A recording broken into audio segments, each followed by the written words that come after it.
Hello and welcome to my Allo Mother podcast. I'm your host, Celeste Smith. This podcast is focused on educating and helping mothers navigate our fast-moving and transitory lifestyle, looking through the lens of anthropology. I am a maternal anthropologist on a mission to support mothers around the world because, let's face it, we weren't meant to do this alone. Hello, everyone. I am so excited to be here and introduce you to my friend, Jasmine Lu. Thank you for coming today. Course. I'm happy to be here. So she has had quite a journey the past, I don't know, I would say decade. So I'm so excited to dive in and chat about it. So, Jasmine, go ahead and just tell us a little bit about yourself and then your family. Okay. So my husband and I have been together for 8 years. We started dating back in 2015. At the time, we actually met on our mission. We served a mission for our church, the Church of Jesus Christ of Latter-day Saints, and we met there 10 years ago. And then after we both got home from our missions, we started dating. And at the time, I was doing my social work degree, my bachelor's at Weber State in Utah, and he was doing his degree in Boston. And so for our first several years of dating, for the first 2 years, we did long distance where we would, go and visit each other, but we were apart for 2 years, finishing our degrees. I finished up first a year before he did. And then once I finished my degree, we got married and I moved to Boston where he finished up his undergrad degree. And basically after that, he applied for medical school. And that's really where the big journey begins. We were able to move to New York for medical school. I never, ever thought I would live in New York City. It was not a place that I ever really wanted to live, or did I think I would be happy here. But I've really loved it. I'm still in New York City. So we moved here for medical school. He started there. And I forgot to mention too, when we were in Boston, I got my master's degree in Okay. social work. And so we both graduated with our degrees at the same time, him with his bachelor's, me with my master's. Oh, And wow. then we moved to New York. I got licensed as a mental health therapist and started practicing. Also, a little side note with that, I got a job at an aerospace company back in college to kind of get me through college, and I continued to work that as well. So when I got licensed as a therapist, I worked both jobs to get us through medical school because he did not have an income at that point, and New York is very expensive. And so I worked the two jobs pretty much through most of medical school. And during his fourth year of medical school, we had my daughter, who is now 2.5. And once we had her, I took a break from doing therapy because it's very hard to do therapy with a baby. Um, and so I have continued to work at the aerospace company. So that was a remote job. When I had her, I was working 30 hours. I dropped down to part-time and I would work from home as well as take care of her. Wow. And so I did that. We finished up medical school when she was about a year old. And we next is residency, and we got into residency here in New York City as well. And so we have stayed here. During the first year of residency, we had my son. They're 21 months apart, so pretty close in age. I had two under two for a minute. Yeah. Um, and so once I had him, I dropped from 30 hours of working to now 20. So I currently work part-time at the aerospace company as well as taking care of my kids full-time. And my husband is currently about to finish up his second year of residency. We have 1 year left here. And residency is a very, very busy, crazy schedule. He just got off of working 13 days in a row. Today's his first day off, which is why I'm able to do this, which is great. Wow. So it's been really busy, but it's been really fun. And I feel like my life motto right now is chugging and plugging. Like it's hard and you do it, but you somehow you just do it and you just chug and plug along. So that's a little bit about where we are right now. Wow. So I forgot to mention that I met you, I think you're the first year medical school. I think so. Yeah, was that, will you remind me the year that you So started? we moved in 2018 is when we moved to New York. Okay, yep. So we met halfway through my husband's master's degree in New York City. I had two tiny kids and you were starting medical school. Wow. Time passes really fast. Oh my It goodness. was a long time ago. Feels Yeah. like it at least. Yeah. So we just were in the same area for 1 year. And then since then, by the way, Jasmine has done like she's spoken twice for my homeschool mom's retreats. And so I have just loved keeping in touch with you and amazing how you keep touching lives even in such a busy time of your life that keeps going on. So that is pretty I amazing. appreciate the opportunity. So let's go back a little bit, rewind in your story. So um yeah, logistically, New York City is just, I mean, I've lived outside the country. I feel like I lived in a different country. When we lived there, of course, we were also in a very Dominican Republic like area, neighborhood, which I just loved. That's But where we live anyway, too. so, you're far from home and you start your motherhood journey and you're working and supporting your husband. So, for you, like, how did you find an allo mother and how, like, what support was most helpful or did you have a hard time asking for help? Kind of open that up for you. Yeah. I feel like it's a lot harder to ask friends for help than it is to ask parents for help. Interesting. Like I feel like if I lived around my parents, it'd be a lot easier to like reach out and be like, "Hey, can you watch the kids or can you help with this?" Or like I'm feeling really down. And it's just a lot more vulnerable to ask friends for help. So I'll start by saying that. Yeah, Um, I feel like my number one allo mother is my husband, Ree. right. He is, even though he's gone a lot, and we spend a lot of time apart, but he is completely emotionally supportive to me.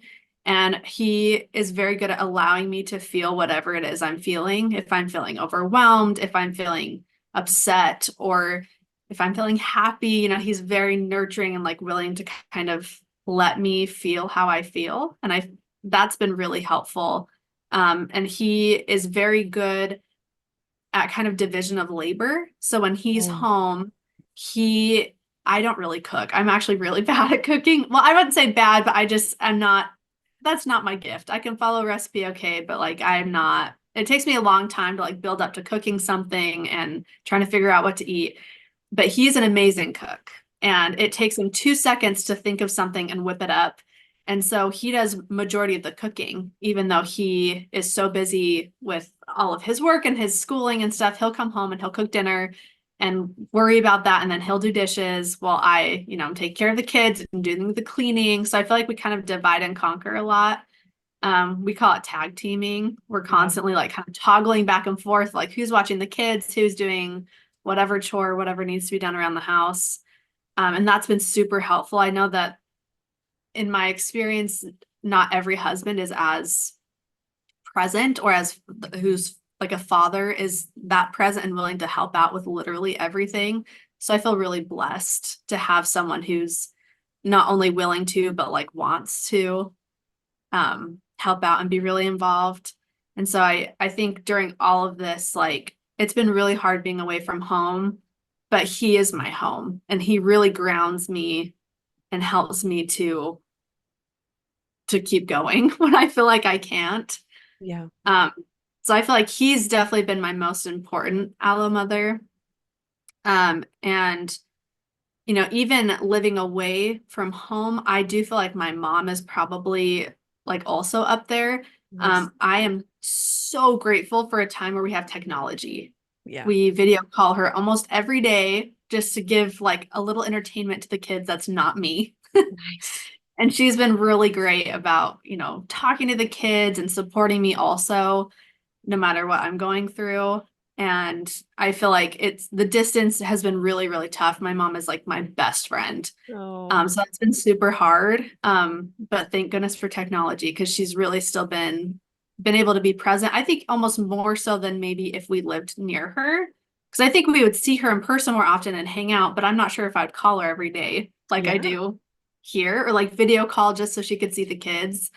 Because she's basically missing out on them growing up. So I want her to like, I don't know, experience all those little moments that are happening with my kids. Yeah. So I feel like she's been one. And then my third biggest one I would say is when I first moved into medical school, there were very few people who were married in the medical Oh, school class, especially in New York. People my age, I was 24, I think, at the time. And in New York, being married at 24 is unheard of. Like yeah. not even thinking about marriage for like another 6 years down the road. Right. So it was very weird and kind of rare to be married. And I remember I was sitting in my husband's registration and I overheard another girl saying, "Oh, my husband is in medical school." And that perked my attention and I turned around. I was like, "Wait, I'm sorry to eavesdrop, but did you say your husband is in medical school?" And she said yes, and we ended up getting together about kind of a month down the road. And she has been my absolute rock the whole time. Like she is my family and my person here, where like any emergency, anything I need, we lived in the same building up until a couple years ago. So we were just like inseparable. And she has become probably she has become one of the most important people to me and in my life. And we see each other, even though she doesn't live right by me anymore, we still see each other once a week. She has a daughter that's 7 months younger than my daughter. And so we get the kids together. They're all best friends, all Oh, three of the kids. And we get together once a week. And I feel like she's probably had one of the biggest presences, if that's even a word, in my kids' lives. um, and we have, because she's not around family either, and we both became moms right around the same time, I feel like we have learned motherhood together and like wow. have really grown up together and leaned on each other with the questions that we had. Or, we kind of joke how we're slowly turning into the same person. Like our parenting styles are like converging into one, and even our look is converging into one. We look very similar too. That's awesome. So I feel like I don't know, without her, I don't even know what I would have done, honestly, here in New York. She has been my person in every way. And so I'm very, very grateful for her. So I feel like those are kind of my top three, in addition to the other grandparents who we video call, but those three people to me they're my rocks that keep me sane. Yeah. Yeah, this type of schedule is just I like I don't know, I don't feel like it's like normal, so you have to adapt to these really abnormal circumstances. And what I think one of the miracles of doing higher education, whether it's medical school or whatever you do as a family and a couple, if it just in our society, we have airplanes, like we could move wherever so far from family. And what happens is you can get closer as a couple. Like I feel like your communication changes and the needs are there, but then they evolve. Like then you add kids and then his schedule changes and like the adapting that has to happen is like unbelievable. And so, Yeah. but with I know what you mean. Michael is a very good cook. Like he just adds like spices that I just don't think about. So like I love to cook, but he's definitely the better chef around here. My kids tell me that. I'm like, I know. Okay. Okay. You're like, But I accept that's it. that. Okay. I love when he cooks. But but I love how he really um I guess what's amazing to me is like even though when he's away for so many hours or days, is that when he jumps back in, he like really jumps back. I don't even know how else to say it, but it's amazing that he just becomes present and just helps so immediately That's because and it's amazing. also like that when my dad always says like, well, with distance, it makes your heart, I forgot what it is. It makes your Grow heart fonder. fonder, right? Hmm. Yeah, Yeah. I feel that for sure. Mhm. So that is awesome. Awesome tips for dad busy dads. Yeah, no, Um, I think like being present, he's very present at work when he's at work, but when he's at home, he's like present at home. So I think he's not generally not taking work home. He's really trying to like focus on on the kids, and he doesn't get to spend much time with them. So he really loves, spending that time with them and also spending time with me too. Yeah. Um, with the little time that we get. Yeah. So has it evolved? Because I feel like in the first couple years of medical school, like they're gone all day, plus they have the stuff at home to do, the homework. So has Yeah. that evolved? Like, how was that switch over with him being present? I guess you didn't have kids till the end, but Yeah. of medical school, but how did I that? feel like it was really busy at first, but I feel like I didn't mind as much because I was also working two jobs and we were both kind of just busy together. Yeah. Um, and also we did medical school during COVID. The last bit of it was during COVID, and I Yeah. feel like that kind of changed our experience a lot from what other people go through. There was actually one point in medical school during the like right when COVID started in March of 2020 where school got canceled for 3 months. Oh. And we literally escaped because New York obviously got hit very, very hard from COVID. Hmm. And so we went to Utah for 3 months, and he just had 3 months off. And our daughter was born in June of 2020. Um, and so it was very, wait, was it June? No, June of 2021, sorry. Okay. Yeah. Um, but I found out I was pregnant during COVID, and all that happened, like was happening during COVID. And so it was really unique to be able to spend that much time with him. Oh, that's awesome. He did research and stuff, while he was there, but he was actually working from home a lot.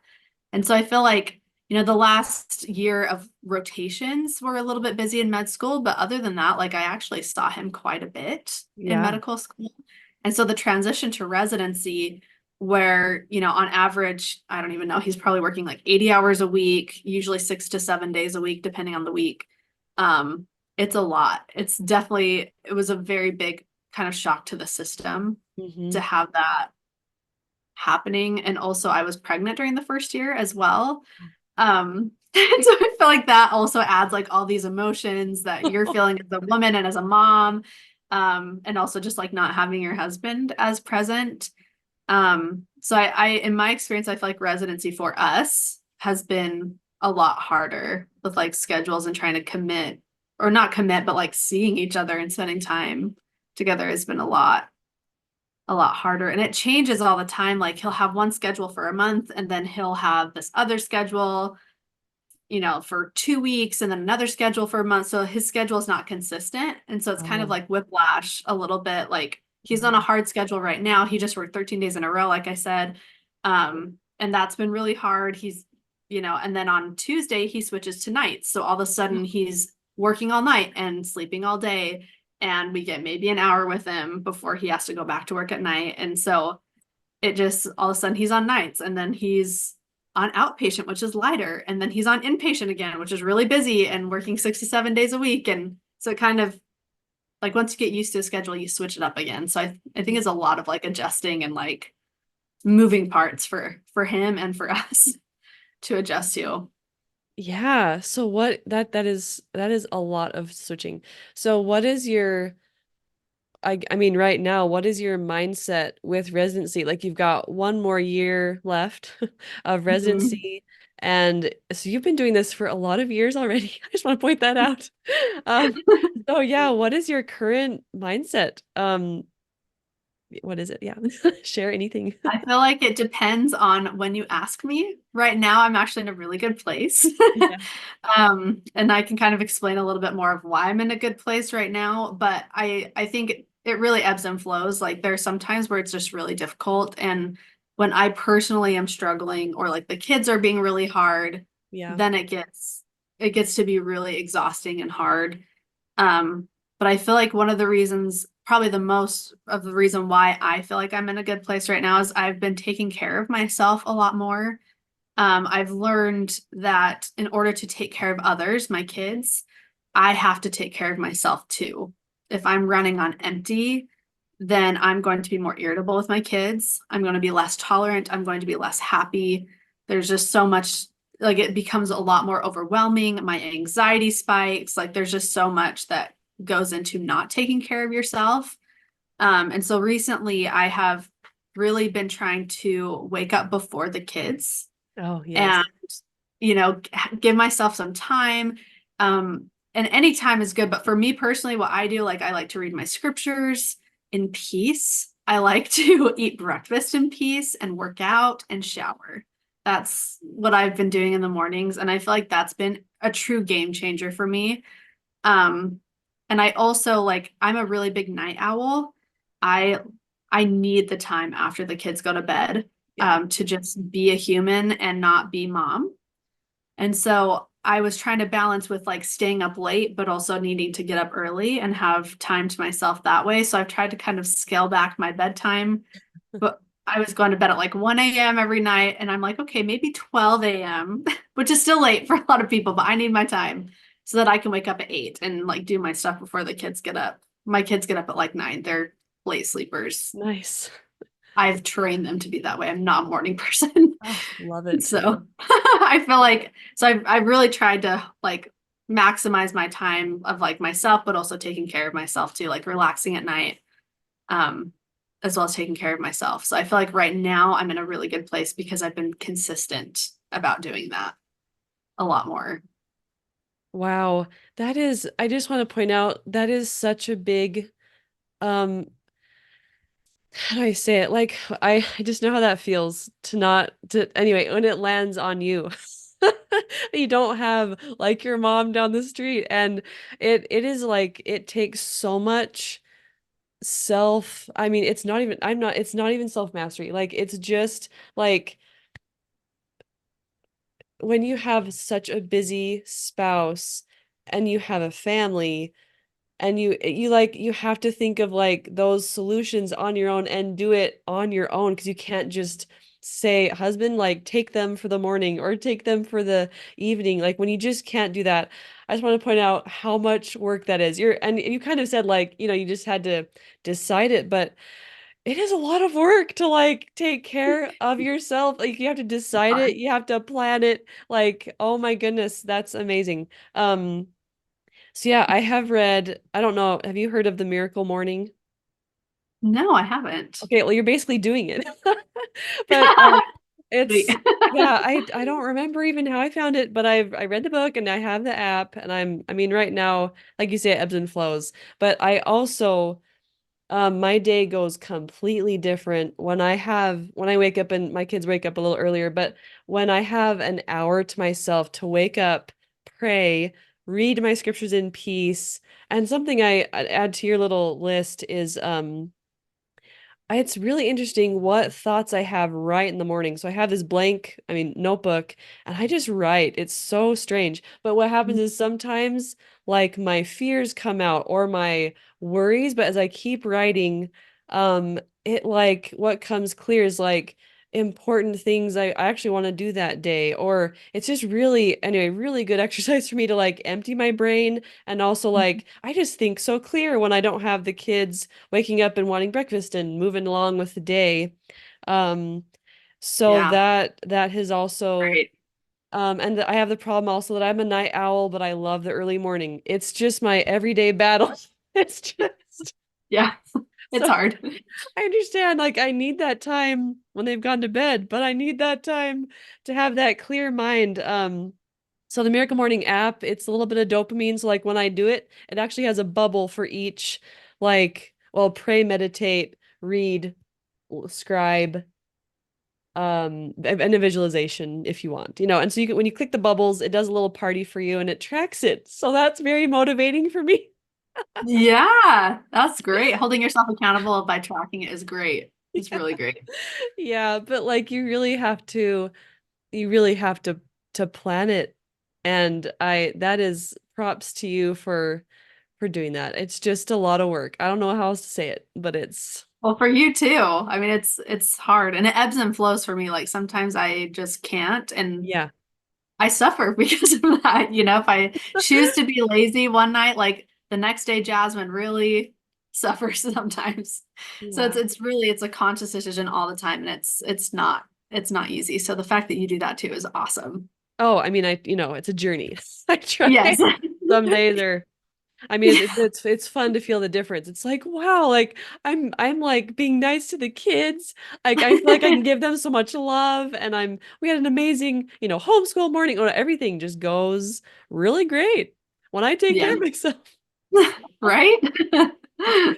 But I do feel like, yeah, when you're in school, you learn a lot about yourself. Mm, yeah, definitely. I And feel like something I've learned a little bit too, like to kind of go along with this topic is like making sure your battery is filled and understanding how that works and yes. how your battery can be filled. So like for me personally, all of this stuff fills my battery, but I'm also an extrovert. Like I Oh. need people to fuel my battery, which can be difficult when I don't have a husband who's around and I Yeah. can't just friends come over every day to fill my battery or fill my cup, I guess. Um, and so I think like brainstorming that way too, Yes. like, introverts versus extroverts, we all need, our batteries filled in different ways. And so brainstorming with my husband and having these vulnerable conversations with my husband has been really helpful so that I understand how his battery needs to be filled, but he's also understanding how mine needs to be filled as an extrovert. And he's an introvert. He needs alone time.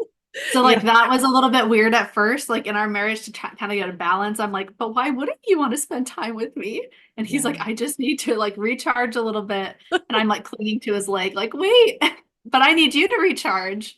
So I think, finding that balance has been really helpful for both of us and like finding out truly what we need.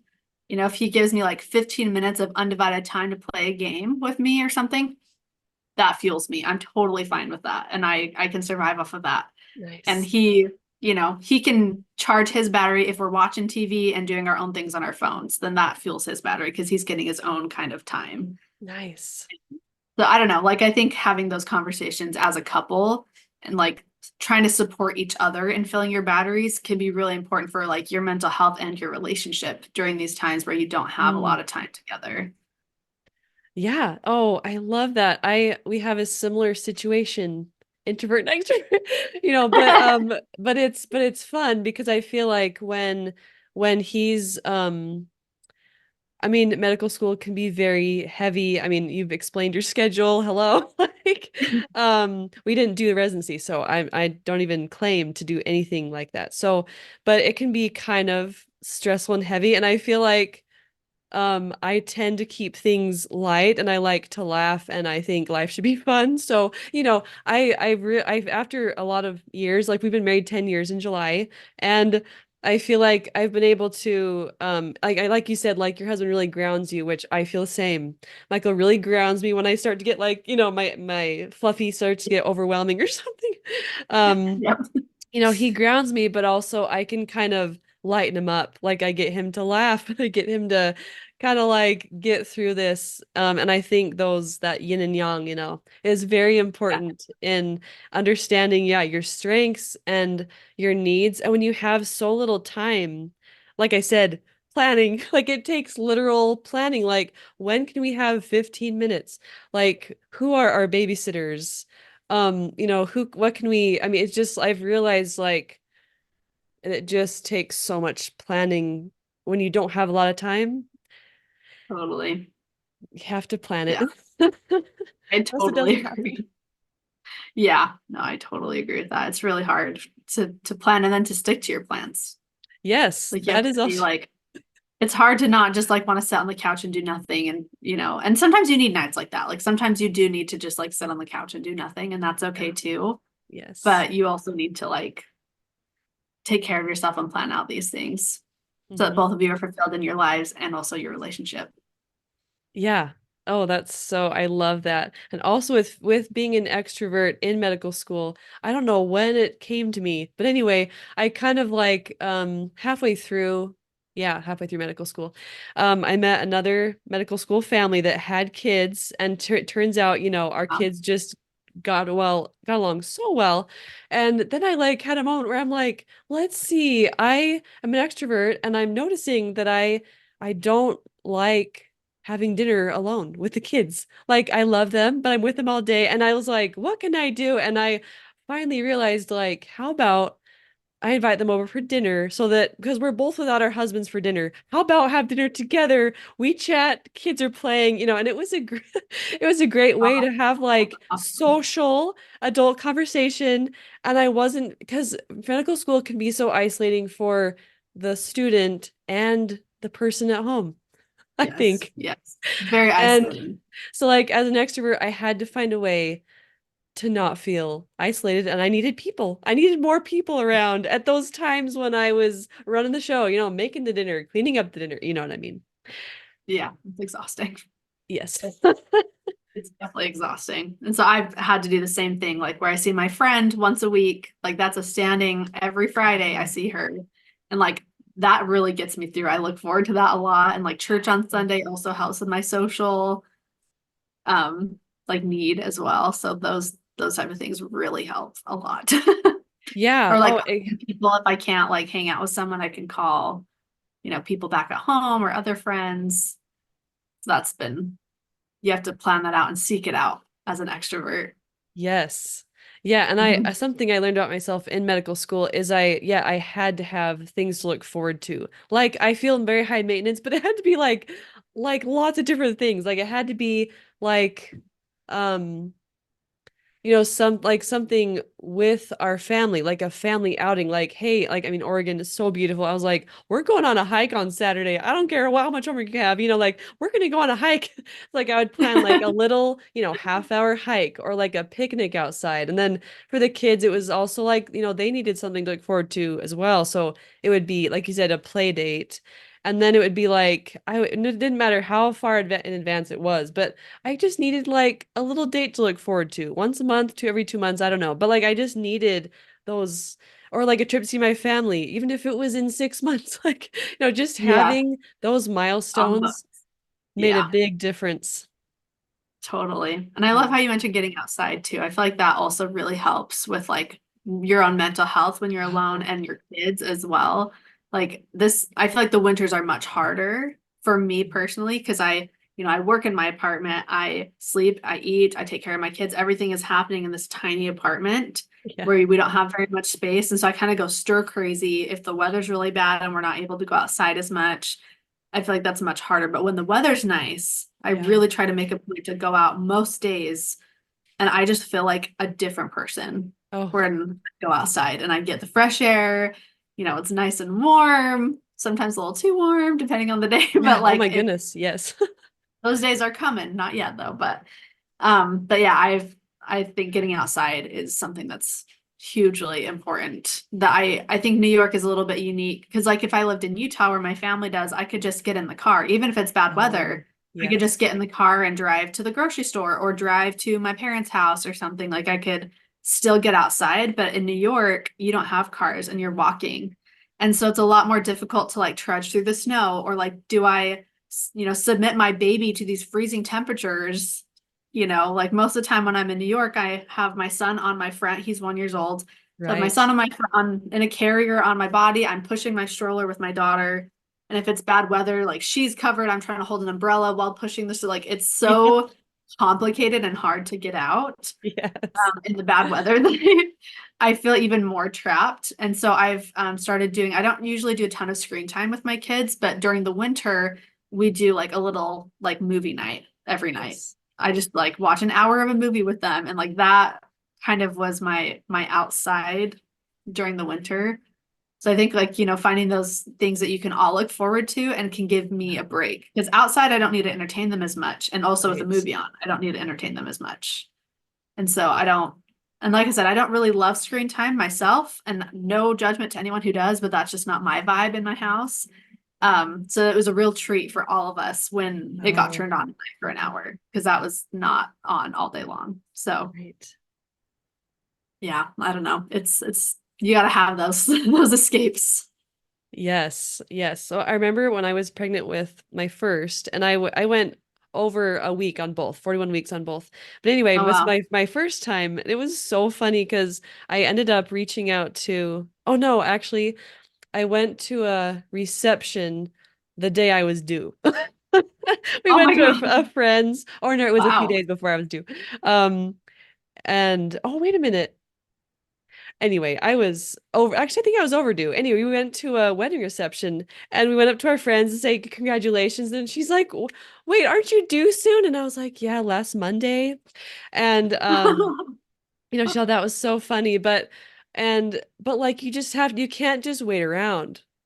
Like Like you can't just stop your Yeah. life and be like, I'm sure my baby's gonna come, so I better just sit on the couch. I got this advice from our BYU bishop's wife when we were, YSAs.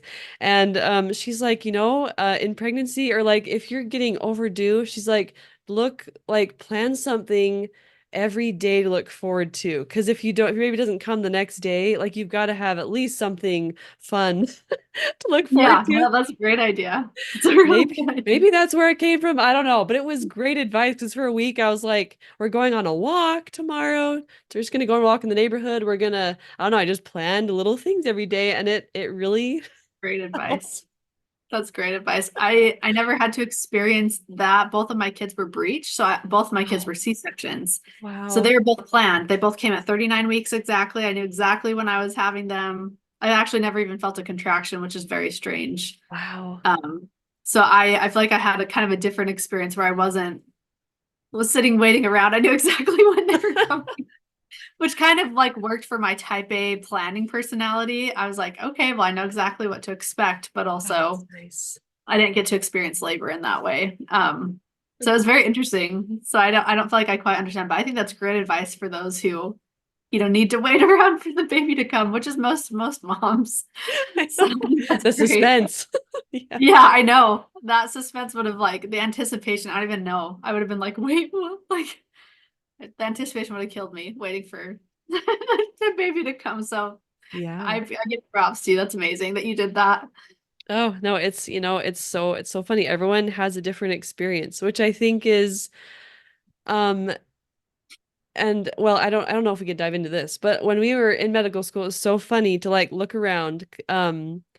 And once you're really deep in medical school, I think social media doesn't help, but you start seeing that like other people are like getting their first house or they're like really moving on or moving up like in their lives.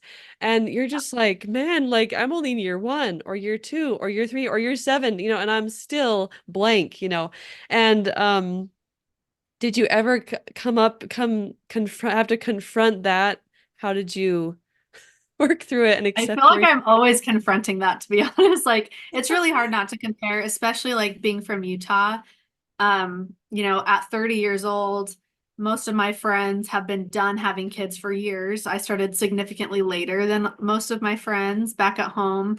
My younger sister bought a 6-bedroom house like several years ago, and I'm like, I am in this tiny apartment in New York City, and I pay more than you, by the way, in Right, per exactly.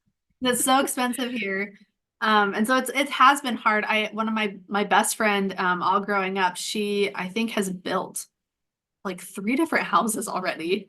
And Wow. like it's amazing to me. And like they're just in such different spots. Like I'm sitting here daydreaming about what it would be like to have a storage room or Yeah. like a dishwasher or those like little luxuries that are not really as available in New York. Hmm. Um, and so I feel like I definitely like I have a guilty pleasure browsing Zillow and like daydreaming about like, oh, what if we lived in this house or this house? So I Yeah. definitely like I combat that a lot. And I think it's been really helpful to just recognize that everybody's journey is different. And I'm looking at these friends and my sister and saying like, wow, I wish I had that. That's so amazing. Like they're doing so much with their lives.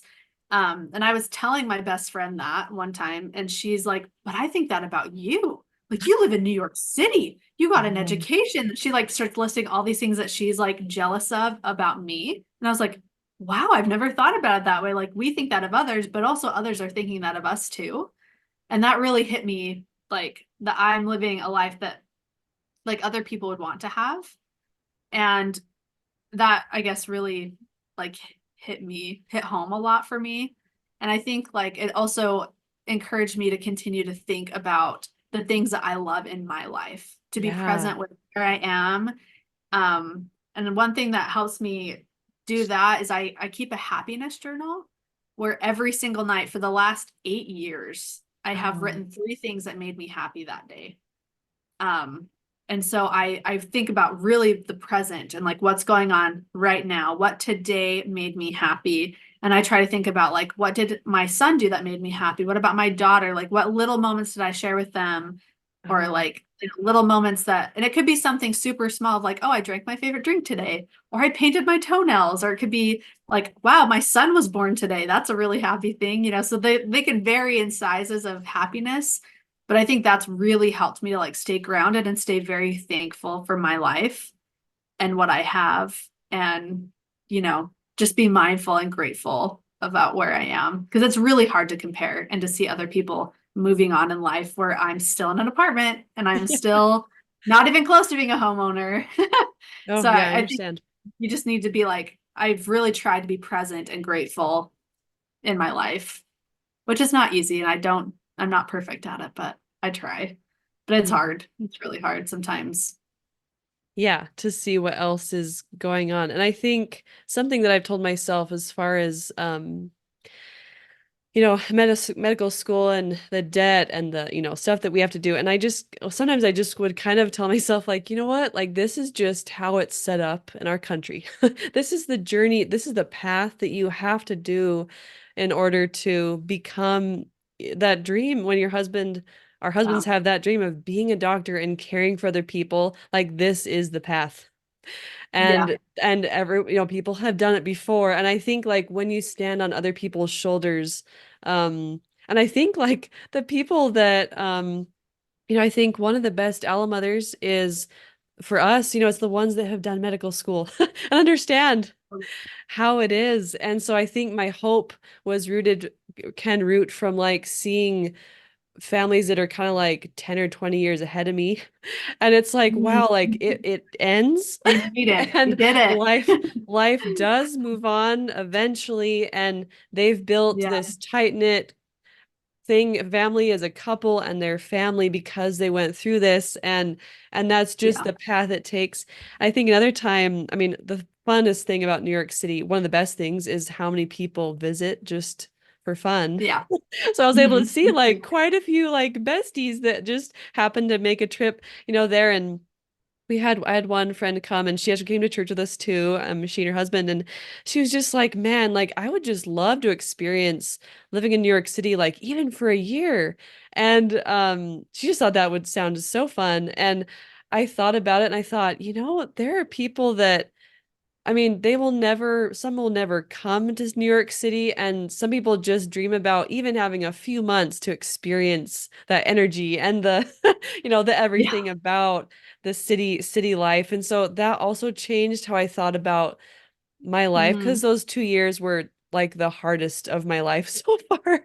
Um, Yeah. and it was just very, very difficult. But I've been able to look back and say, like, wow, we got to live in New York City without a car. We had a tight-knit ward because a lot of us lived away from family. Speaking to the Yeah. choir here, you Yeah. No, um, and I definitely. you just become that home becomes your home because you all get it. You get that city life. Yeah. I think that there's like a special like community. I feel like New York has kind of a bad rep for being like cold. But I don't think that's the case at all. Like having lived Yeah. here, I think that there's a very strong sense of community because, like you said, most of us don't have family around. Most of us Mhm. have come from like all sorts of different countries and places and states, and we're all together. Um, and like if I, for example, am struggling getting my stroller up the steps of of the subway, I have like five different people running over to help. Oh And like yeah. people are so kind if you ask like for help with directions because we've all been there. I have been lost in New York City. I have been the one struggling, so I'm always very willing to like help someone else who's struggling too. And so I feel like there's a whole sense of community in the whole city of New York, but also like in the ward here too. Yeah. Like we are each other's family.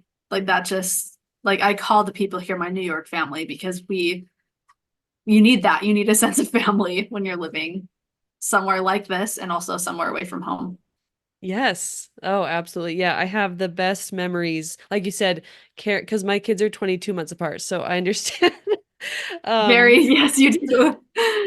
yeah, so moving there with a 2-month-old and a 2-year-old, Wow. you have one here, you have a stroller and the $100 worth of groceries on your shoulders. And anyway, so many times where yeah, like you it's just like just I'm sure I'm gonna cry, but you have this big stroller and you're just looking up these two flights of stairs and you're like, I can do it. And sometimes I was literally, I mean, usually there's people bustling around, but sometimes in some parts of the day I was the only one in the subway. So Oh, I so feel hard. like God gave me that strength to carry them and the stroller up those steps. Yeah. But so many times where you think you're gonna do it yourself and you start to pick it up and all of a sudden it's gone. Two guys get in both sides, they're like, let's go, and your stroller's all the way up there without Yep. you.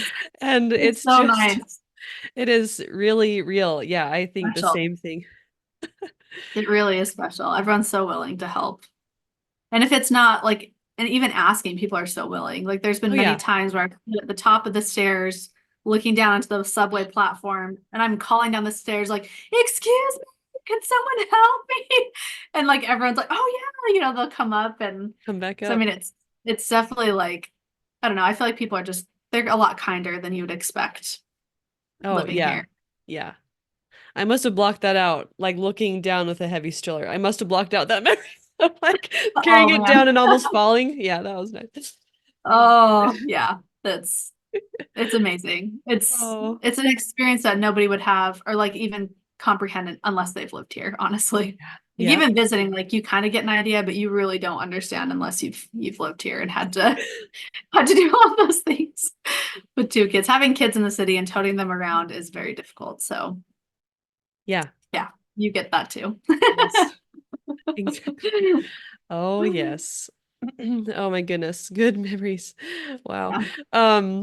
Yes. Well, any other advice of like to someone that's maybe, I mean, right now it's kind of a fun time of year because it's where people are matching or actually, well, I guess residency do, but also just kind of Medical getting school. accepted. Yeah. Mhm. So like now that you're kind of like neck deep in in the residency portion of this, like now with what you could do it in the thing of like what would you tell yourself or just what advice would you give someone at the very before the beginning of their journey? Mhm. That's a great question. Well, I have several thoughts. So I think the first advice I would give myself is that your best is different every day. Yeah. That like, it's okay to have days where your best is not. Because I feel like I have these really high expectations of myself. And when I don't meet them, I can get disappointed or, it could be really difficult for me if I don't meet them. But I think understanding that concept of like, hey, my best is different. Like there were times when I was pregnant with my son and I was so sick during that pregnancy at the beginning that literally all I could do for my daughter was like lay on the floor and like have her play around me. And like that was my absolute best that I could do at that point.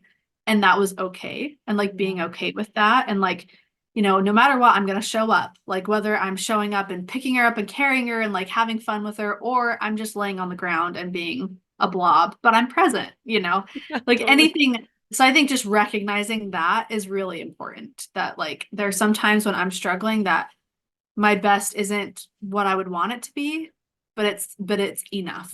And like your kids will see you trying and will recognize that you are like still showing up. And like I am a very religious person. I believe in God. And so I think if you give your best, that he'll make up the difference and he'll supply whatever it is that you can't and give you the strength to do things that you wouldn't normally be able to do. Yeah.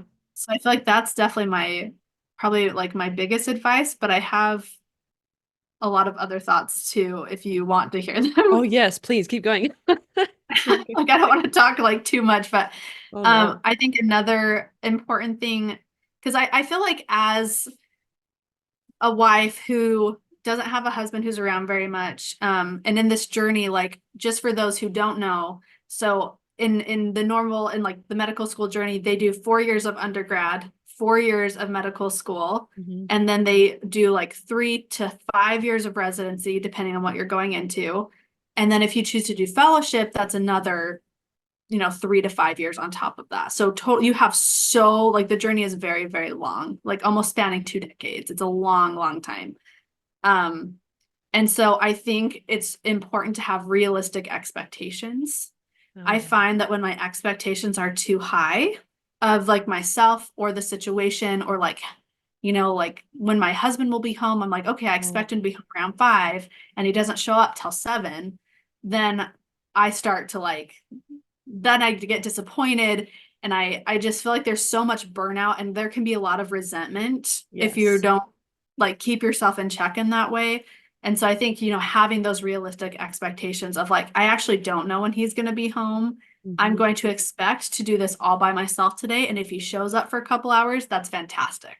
So I Yeah. think just having those realistic expectations can be really important to, and even in anything, like within a marriage, like expectations, you need to make sure that your expectations are clear, that you're talking about your expectations, and also that they're realistic. Because if your expectations aren't being met, that's when you're going to build resentment and disappointment, and it's going to be a lot more difficult. And so having vulnerable, honest conversations with your spouse about like the expectations and stuff like that can be super helpful, I feel, in Yeah. navigating this journey. Because it's a long one. Oh, So yes. that's a super important point. And another thing, sorry, I just have like so many thoughts about this, Oh, this because is I great. feel like I've learned so much along this journey, and I hope that, and it's not only with medical school, but with any journey where like your spouse isn't there, like whether it be like the military or like whatever, or even your husband's just really busy with work. Um, anyone can experience these type of things. Another thing that I think is really important for like your marriage, and because I think that keeping your marriage strong can be really difficult when you don't have a lot of time. Yeah. So there are two things that have really helped us, and that I would also, like as a mental health therapist, recommend to my clients who are having, marriage difficulties or relationship difficulties. And the first one is, I don't know, Celeste, if you've heard of the 5 love languages Yes. before.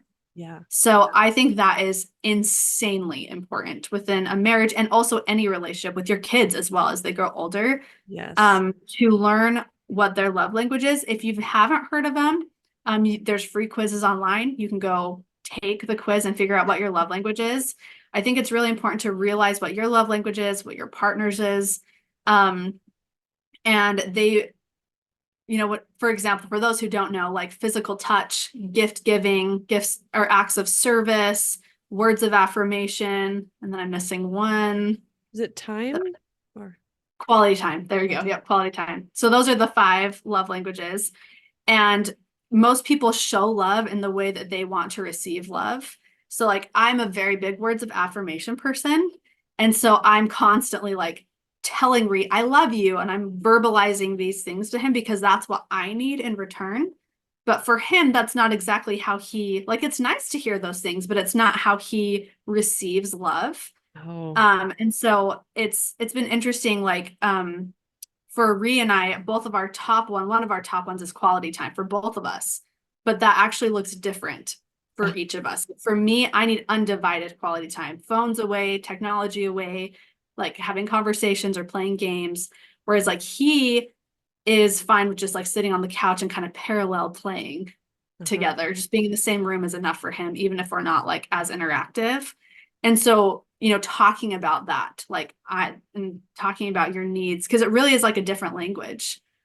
Like I'm trying to give love in the way that he's like, we actually just recently had a very vulnerable conversation where we went to each other and both said like our needs are not being met. I was speaking to him in my love language and he was speaking to me in his love language, and we weren't receiving it well. Neither of us felt loved. Our cups weren't filled. And so we had to really make a conscious effort to speak in the other person's language. Wow. And that's really been so helpful for us. And like I said, this is for kids too. Like you need to recognize how your kids need to be loved and show them love in the way that they need to be loved.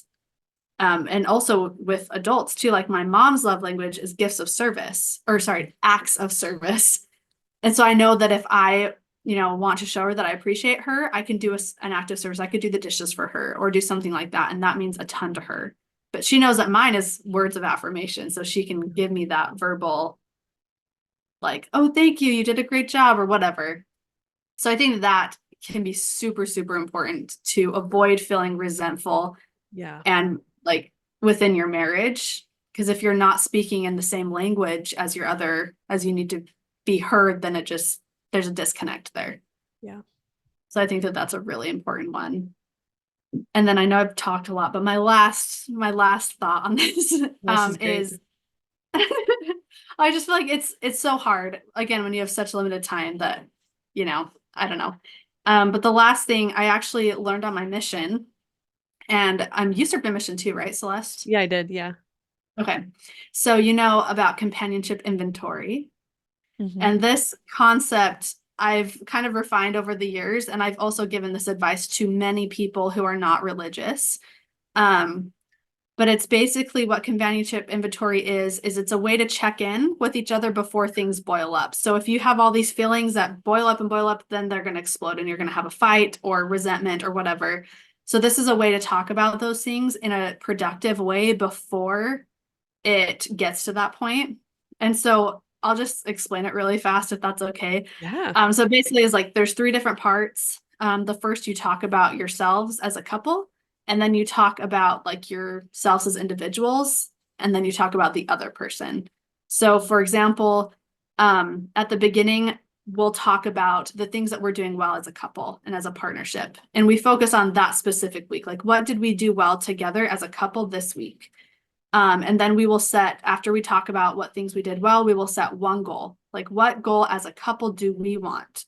Like, do we want to go on a date night? Do we want to, work on studying our scriptures together or whatever it may be? We set a goal for ourselves that week as a couple.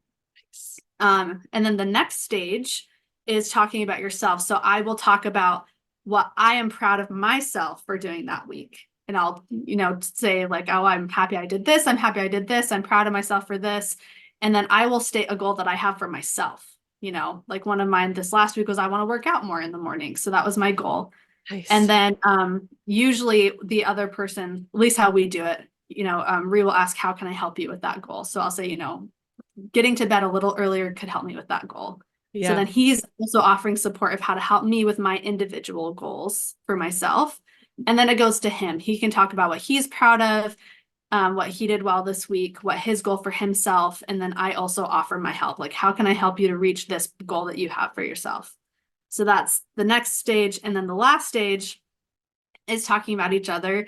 And I love this stage so much because it starts off with like, if I'm talking about Reed, I get to tell him all the things that I love about him and appreciate him for this week. So I can go down the list of like, oh man, I loved when you did this, when I saw you with the kids here, when you helped me out with that. And I really can tell him how much I love him, how much he means to me. And then I also give him something to work on. Whether it's like, oh, I'd appreciate if you could pick up after yourself this week, or if you could be more present at dinner time or whatever it may Oh, be. Like, you can just give a small request of like, this is what I'd like you to work on. And this is the opportunity for things not to build up, because if they don't know that you have that, that expectation or that desire, then you can build up resentment. So if he knows, okay, so she wants me to focus on this week, then that will kind of stop it before it blows up into an argument down the line. And then he does the same for me. He tells me what he loves about me and then gives me one thing to work on. So we each have like a couple goal, an individual goal, and like also what the other person asked you to do that week. And that is honestly can be life-changing. yeah. And again, this is really applicable for couples, but it can also be helpful for kids, especially as they get older. Like Yeah. having these conversations with your children and saying like, hey, this is what I love about you this week. This is one thing, that you could work on. I'd appreciate if instead of yelling at me, you could just, take a deep breath or whatever you can talk about and also hear their perspective. This is Yes. what I appreciate that you've done, Mom, this week. And one thing I would like you to work on is not yelling at me as quickly, or, like, you've been on your phone a lot, Mom. Could you spend some quality time with me this week, or whatever it may be, that they like. That open communication and dialogue is something that's extremely important and can avoid a lot of arguments and resentments. Because I think that a lot of, like, for example, teenager parent relationships is really just a lot of miscommunications and a lot of things that are not talked about, and Yeah. it causes a lot of friction. And so if you keep that dialogue open constantly, so they can verbally hear, hey, I'm doing a good job. Mom said that she loved all these things about me, And so she knows, like, she's not only hearing the negative from me, but she's hearing so many positive things from me too. And that she knows that she feels loved and that I'm proud of her. I feel like can make a huge difference. And also as a mom, I feel like it's a very thankless job being a mom. Yeah. You put in so much effort. And so it's also important for a mom to hear what your child appreciates about you and like what things that you've done well. And also the things that your child would like you to work on or like that they feel like aren't being met in their eyes. So I don't know. I'm a huge advocate of companionship inventory in every situation with kids, with spouses.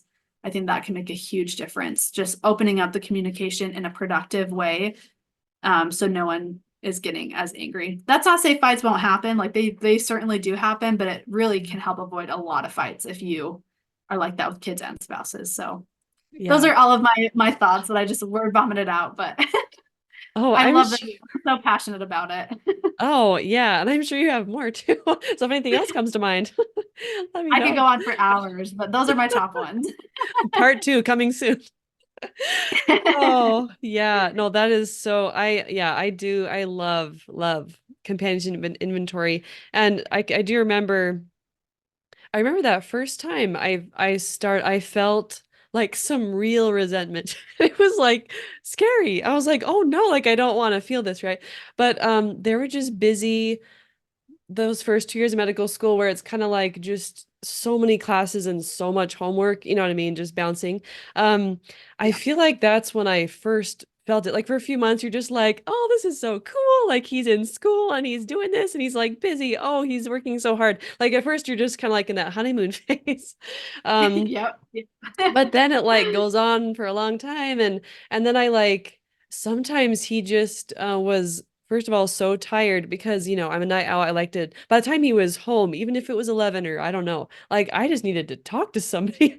So I would just chat and then it was late and so I mean that would happen too, but anyway, there were Yep. just times where he was so busy and like I wanted to have these meetings like this contingent inventory and talk about stuff and he literally had zero bandwidth. And I was like, I would literally email him. That's a good, I would be I mean, if like, you don't have time, that's a good idea. yeah, sometimes I was like, I just got to get this out and I need to tell him. And I would just email it and then he'd get back to me sometime later and or we'd finally have that Sunday, like I love our Sunday planning meetings. Oh, wow, so the best. So, when he would actually have time, at least I got it off my chest in some way, in some form, Totally. even if it wasn't like, yay, we can relax at night. Like we had years, and unfortunately, still anyway, he works at night. But anyway, where you just don't have that time to Yeah. decompress. So sometimes That you can got be to hard. shoot them an email when they're this busy, but Yeah, no, I but yeah, totally agree with that. And it may not be realistic in your situation or in mine to have it weekly, but yeah, like, having on a as regular of a basis as you can, or like at least having those discussions, yeah, especially if you feel like in your marriage, like the communication is rough at the moment or your needs aren't being met, those are the times where you especially need it. Like yeah, any other time it's great and it's maintenance and I think it's important, but like especially when those times come where you are feeling that resentment. And I think it's normal. I definitely have felt a lot of resentment over the time. And again, I think that comes from my expectations being too high. Like I have these right, expectations and they're not being met. And then I feel resentful. Like, oh, I right. thought you were going to come home and you're going to be present, but instead you're working on your notes or whatever. Like, I feel like just having those realistic expectations and realistic expectations of yourself as a couple, like when you can actually hold these, like it's Oh, okay if it's not as consistent, but like opening the communication, I think this is a great way to like set a good foundation of solid communication. oh, yes. And it might take like months or a couple years to kind of like find, The like group. the Yeah.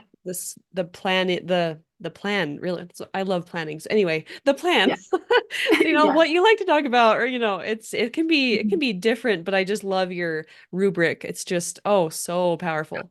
So And I powerful. mean, it's a good foundation to start with. And of course, like tailor it to your needs. Yeah. Like that's a good foundation that you can start with. And then you could be like, well, this part isn't working, or I'd like to add this part, or, you can spruce it up however you need to. But I think that's a good foundation to start with. Yeah.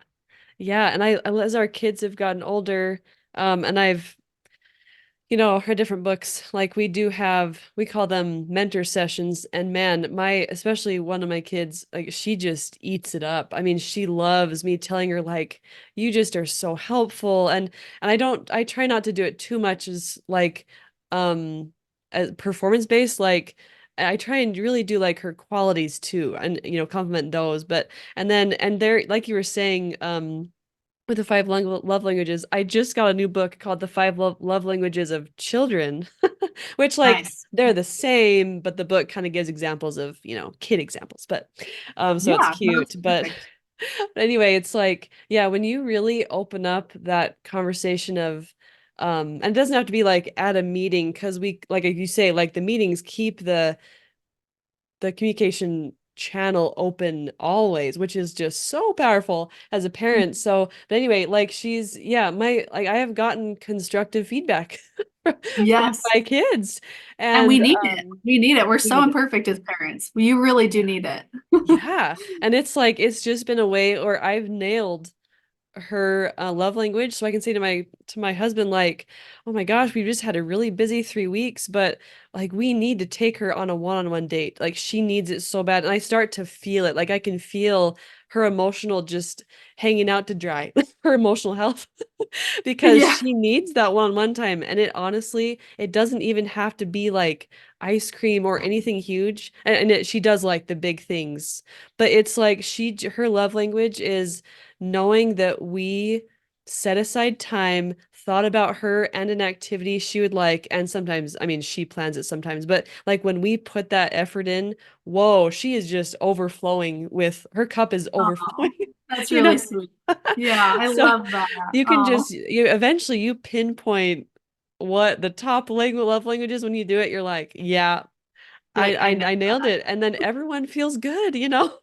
Oh, I can't wait. I feel like my kids are still a little too young. Like, Yeah. well, my daughter's 2.5, so she's getting there where you can kind of start to see those. But I can't wait for those moments and to like get to know them more Yeah. and really feel love.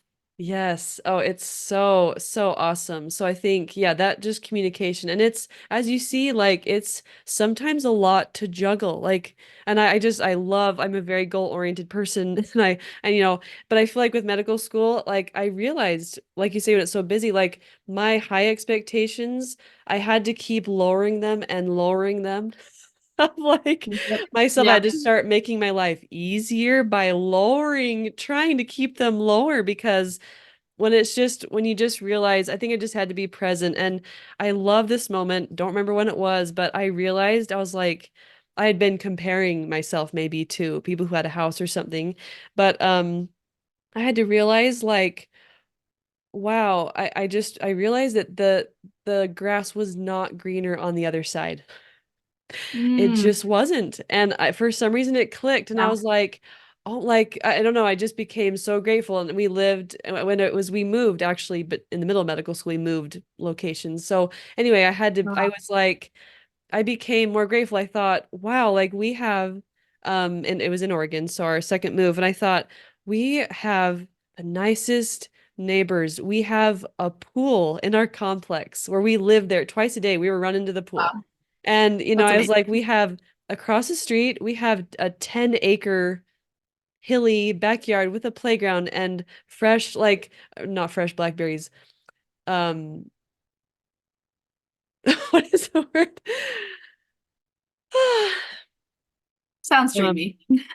Anyway, natural blackberries would naturally grow in that area in the summer. Anyway, blackberries would wild. Oh my goodness, wild blackberries would grow, and a big soccer field. And I was like, I just came to this point where I'm like, who has 10 acres they don't have to take care of? And this old lady had put, like, 20 years ago, she had put a wooden swing and hung it on on this tree in the park next to her house. But I was like, whoa, like what am I thinking? Like we are so blessed right now. Like if I had a house, I wouldn't have a pool. I wouldn't have 10 acres to not take care of, you It's know? true. And you It's just true. kind of realize, There are like, pros and cons. yeah, like people with a house right now, like they have problems they have to work through. And so I was just able to, after finally like a whole master's degree And halfway through medical school, I was finally, or whenever it was, but I had this moment, but I realized how good life was.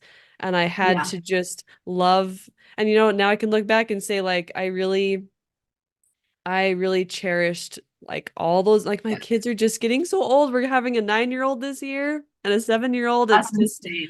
That's just not insane. not cool. But anyway, like I just was able to be present and cherish those Totally. awesome years with our kids. Yeah. No, there was a song, like a pop song. I forget. I don't have the radio here, but it talked about how like someday you're gonna look back on these years and think like Oh, those were the days. And I think about that a lot, that like, someday we're gonna look back at this time, like even though it's hard now, like you're gonna look back and be like, wow, those are such fond memories. And like you could see your growth. I feel like I've grown in ways I never would have been able to had I stayed in Utah. right. Like my Exactly. growth has just been exponential, like you said, as a couple, because you rely on each other so much more. And like with my friends here and as a mom, as a person, I feel Yeah. like I have really blossomed into something that I wouldn't have been able to. Oh no. Yeah. That's just what I needed. Other people can still blossom while staying at home. Like that's not to say that, but people, I feel like God will help you grow in the ways that you need to grow as a person. And so this has been perfect for me. And I'm very, very grateful, even though it's hard, but I'm so, so grateful for these years and these times. Yeah. That truly Yeah. is amazing. It really is. Yeah, that exponential growth is those are two words. We've felt that and we've been really grateful for those, even though they're big moves, tears for lots of those So many experiences, tears.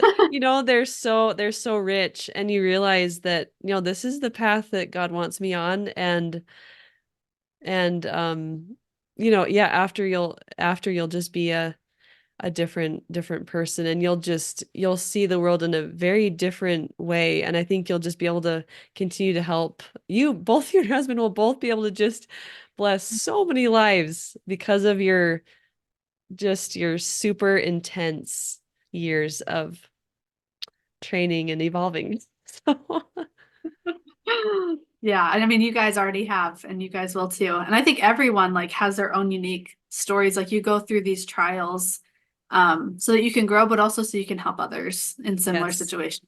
And so that's why I appreciated you asking me on this podcast too, because I think this is a unique situation and I hope to be able to help, those who are going through something similar. That's Yeah. it's hard, but Yeah. helping people makes it worth it. Yes. Yeah, having that understanding, you've got us here, so we yeah, we can understand others in a good way. So Yeah. yeah, thank you for everything you shared. That is just, yeah, so much to digest. And I took so many notes. You see my sticky notes, but so many good things to implement, and life can be good. You just get to, yeah, create it day by day. Yeah, exactly. Chugging and plugging. Exactly. Chugging and That was plugging. my motto. Chugging and plugging. I love that. Thanks. So true. Oh my goodness. Well, I love to ask, especially moms, this question. So here goes. So if an owl mother just came and knocked on your door tomorrow morning and could just give you anything or help you with anything, what would you ask for from this owl mother? That is a really good question.